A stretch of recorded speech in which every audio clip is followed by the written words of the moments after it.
Halo Cinggu, tanpa perlu basa-basi, mari kita kupas sampai habis film The Tower yang dirilis tahun 2012. Mimin akan mengupasnya dari awal sampai akhir. Simak baik-baik ceritanya. Enjoy. Di awal cerita kita akan disuguhkan dengan seorang duda dan seorang anak yang bernama Hana. Anak tersebut menginginkan sang ayah mendapatkan istri baru karena ia ingin memiliki seorang ibu, karena ibu kandung ia sudah meninggal sejak beberapa tahun yang lalu. Lalu sang ayah mengajak anaknya untuk mengikuti pesta Natal di tempat ia bekerja. Ayah Hana bekerja di kantor bernama Sky Tower sebagai penjaga keamanan di sana. Lalu ia jatuh cinta terhadap seorang manajer restoran yang bekerja di Sky Tower tersebut. Scene berpindah tempat ke dapur restoran di mana si Abdul, seorang chef kocak, sedang menangis karena gagal melamar sang kekasih. Karena sibuk sedang mengupas bawang, lalu tiba-tiba wajan di belakang si Abdul terbakar. Kekacauan pun terjadi di dapur.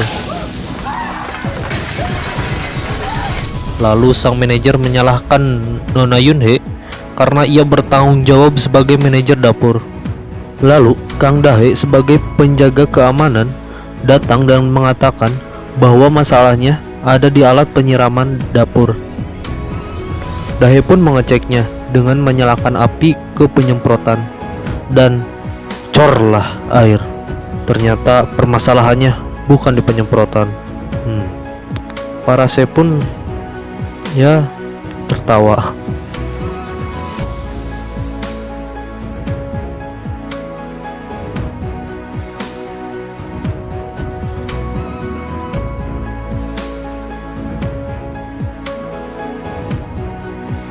Setelah itu Kang Dahe melakukan pengecekan keseluruhan di mana ternyata pipa membeku dari lantai 60 sampai 80. Ia melaporkan masalah ini ke manajer perusahaan. Kang Dahe menyarankan agar menambah alat pemadam kebakaran untuk mencegah hal buruk terjadi. Tetapi manajer mengatakan tak ada hal yang penting dibanding pestanya. Ia malah mementingkan pesta tersebut. Beralih scene, Hana yang datang ke pesta perayaan Natal karena sang ayah berjanji mengajaknya bermain. Tetapi karena sang ayah sedang sibuk persiapan pesta Natal, sang ayah membatalkan janjinya. Hana pun kesal. Lalu teman kerja Kang Dahe, kita sebut saja Kang Dadang, membisikkan sesuatu ke telinga Hana. Ia mengatakan jika kamu ingin bertemu dengan calon ibumu, kamu harus menangis. Hana pun menangis, yang mana menarik perhatian Nona Yunhee. Ia mendekati Hana untuk menghiburnya. Lalu teman Kang Dahe yaitu Kang Dadang menarik pergi Kang Dahe dengan paksa dan menitipkan Hana ke Nona Yunhee.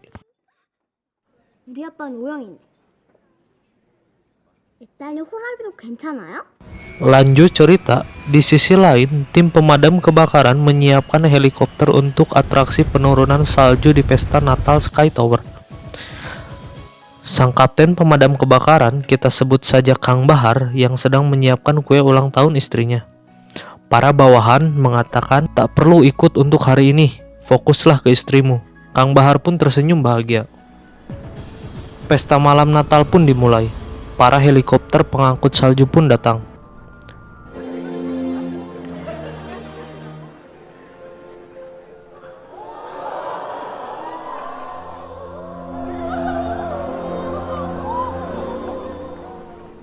Setelah beberapa saat dimulai, pesta Natal mencapai klimaksnya, yaitu penurunan salju.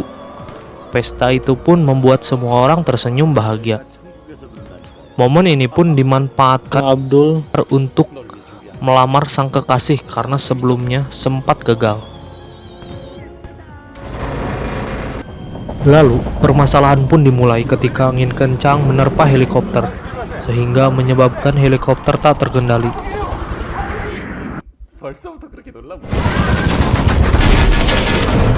Lalu menabrak gedung pesta Natal tersebut, yang mana helikopter itu menyebabkan api berkobar yang hampir melalap setengah gedung Sky Tower. termasuk tempat pesta Natal tersebut. Alhasil, orang-orang panik berlarian tak terkendali. Di sisi lain, pemadam kebakaran bersiap ke gedung Sky Tower, termasuk Kapten Bahar. Lagi-lagi anak buahnya melarang untuk ikut untuk hari ini, karena janji ke istrinya untuk membeli kue perayaan. Tetapi Kang Bahar berubah pikiran. Karena hal ini menyangkut nyawa, Kang Bahar pun ikut bergabung. Kembali ke situasi gedung, Kang Daehae yang mengetahui gedung Natal terbakar, ia segera menghubungi Nona Yunhye untuk segera membawa Hana keluar dari sana. Selain itu, orang-orang semakin tak terkendali karena berlarian ke sana-sini tanpa mendengarkan pusat kendali yang ingin mengarahkan jalan keluar. Orang-orang di sana berlarian ke sebuah lift termasuk Nona Yunhye dan Hana. Tetapi karena lift sudah memenuhi kapasitas, Nona Yunhye tidak bisa masuk ke lift tersebut. Tetapi beruntungnya Nona Yunhye, karena jalur lift tersebut meledak hingga menyebabkan lift tersebut terjebak di jalur kobaran api. Alhasil, orang-orang tersebut terpanggang oleh api dan bleduk, lift pun hancur terbakar. Nona Yunhye yang bertemu manajer gedung mengatakan bahwa kita harus memeriksa restoran. Pemadam kebakaran pun datang dan mulai masuk gedung. Di sisi lain, Kang Abdul masih terjebak di lift. Lalu seorang wanita hamil menolong mereka dan berhasil keluar.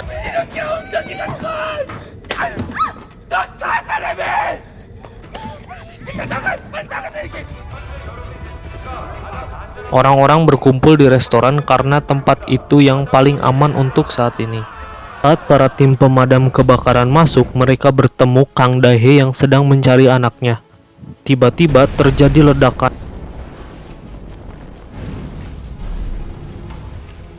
dan Kang Daehae dilarang pergi oleh Kang Bahar karena bahaya. Tetapi setelah Kang Bahar mengetahui bahwa ia sedang mencari anaknya, Kang Bahar mengizinkannya dan memberikannya walkie-talkie jika ia menemukan anaknya. Kang Bahar menyuruh Kang Daehae untuk menghubunginya supaya Kang Bahar bisa menjemputnya. Tim pemantau di bawah luar gedung mengatakan bahwa masalahnya gedung restoran yang diketahui banyak orang sangat sulit dievakuasi karena tempat tersebut tepat di tengah-tengah kobaran api. Di sisi lain, saat Kang Daehae mencari anaknya, ia menemukan Kang Abdul yang sedang mengambil minuman. Lalu mereka menuju ke tempat Hana. Sebelum sampai ke tempat Hana, ternyata sang pemilik gedung Sky Tower berencana mengaktifkan firewall, di mana ketika itu diaktifkan, seluruh akses gedung tertutup. Setelah firewall diaktifkan, Kang Daehae dan Kang Abdul berlari membawa ibu-ibu yang ia selamatkan. Untungnya, Kang Daehae berhasil menuju ke tempat Hana. Setelah menemukan Hana, Daehae menghubungi Kang Bahar. Kang Bahar pun menuju ke tempat tersebut, tetapi setelah mendekat posisi, Kang Bahar dihubungi wali kota bahwa ia harus segera menolong ke tempat lain karena ada 10 korban yang tidak bisa bernapas. Kang Bahar pun pergi dan menugaskan salah satu anak buahnya menuju ke Kang Daehae. Alangkah terkejutnya Kang Bahar bahwa 10 korban yang dikatakan wali kota tersebut tidak benar adanya. Yang benar adalah hanya seorang pejabat dan istrinya yang sedang menunggu pertolongan, termasuk anjing. Lalu Kang Bahar pun kesal dan mengumpat ke wali kota. Ya Sheikh ya, seperti itu. Lalu Oh Byung-man yang ditugaskan Kang Bahar akan melakukan peledakan dinding firewall. Tetapi di luar dugaan, dinding di sekitar restoran mulai roboh karena uap panas yang ditimbulkan api, sehingga jika firewall diledakkan akan menghancurkan restoran. Tetapi sebelum diledakkan, ternyata lantai-lantai mulai hancur.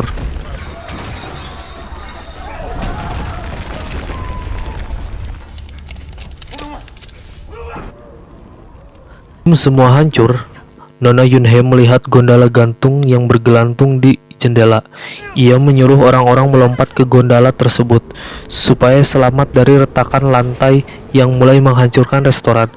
Alhasil mereka pun melompat. Setelah semua orang ke gondola gantung,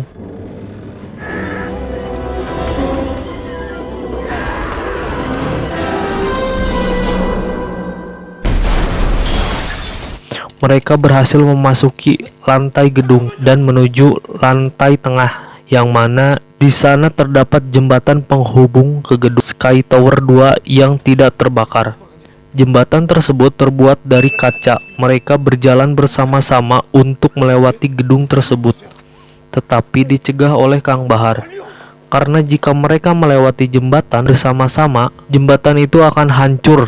Setelah Kang Bahar memastikan jembatan itu aman, satu persatu mulai melewati jembatan. Dan orang pertama adalah Hana, lalu seorang wanita hamil. Tetapi jembatan itu mulai mengalami keretakan.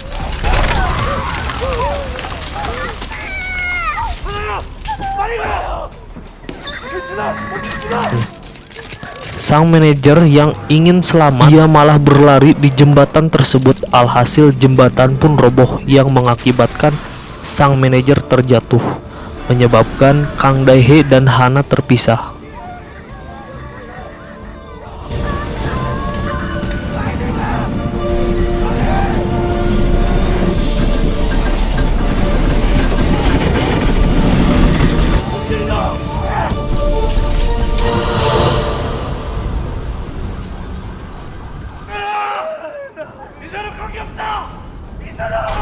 Sementara di pusat kendali di luar gedung, mereka mengatakan bahwa gedung tidak lama lagi akan runtuh dan akan menyebabkan gedung-gedung sekitar terkena reruntuhan. Jalan satu-satunya adalah menghancurkan gedung dengan bom. Kepala damkar mengatakan kepada Kang Bahar bahwa ia perlu sidik jari Kang Daehae untuk melepaskan 8 ton air yang berada di gedung tersebut. Fungsinya adalah untuk mengundur waktu runtuhnya gedung Sky Tower. Setelah sampai di tempat air, Kang Daehae mulai mengaktifkan pelepasan air tersebut.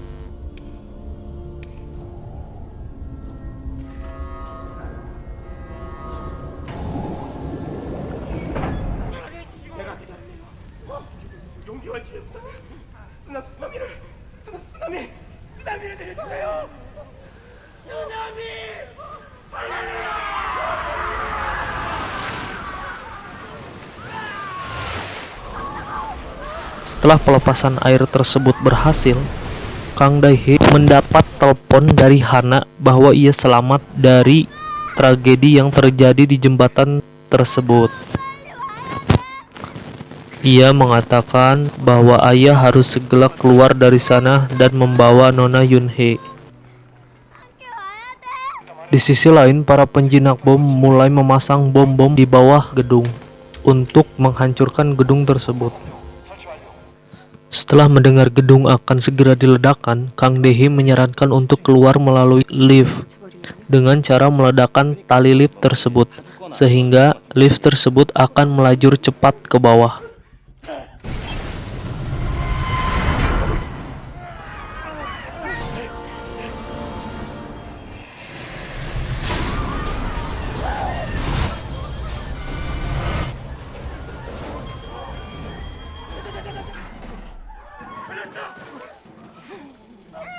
Setelah berhasil terjun ke bawah dan berhenti di lantai 6, satu persatu mulai naik. Sebelum semuanya naik lift tersebut jatuh ke bawah sebelum Nona Yunhee sempat naik.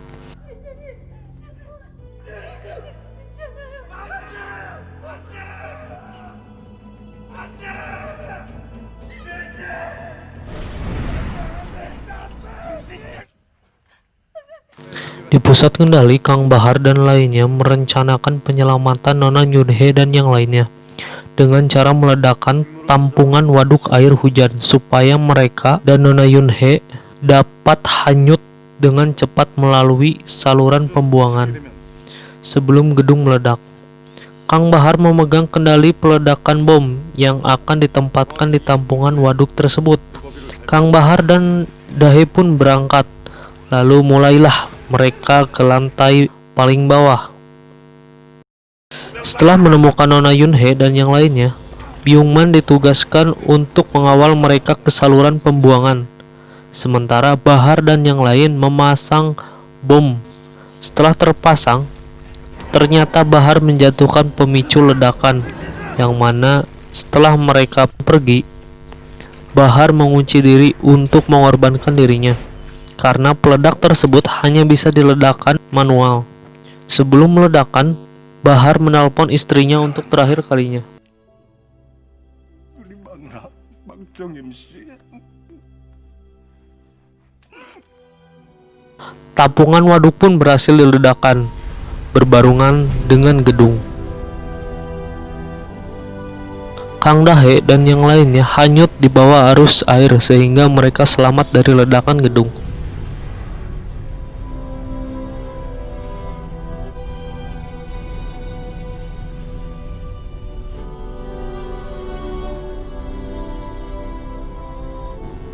Kang Dahe dan yang lainnya terhanyut di bawah arus air sehingga mereka selamat dari ledakan gedung. Dan dapat disimpulkan endingnya cukup sad, tapi film ini rekomendasi buat ditonton. Oke, segitu aja alur cerita dari Sky Tower. Mohon maaf apabila banyak salah-salah kata karena ini ala kadarnya saja. Semoga kalian tertarik untuk menonton. Sekian dan terima kasih.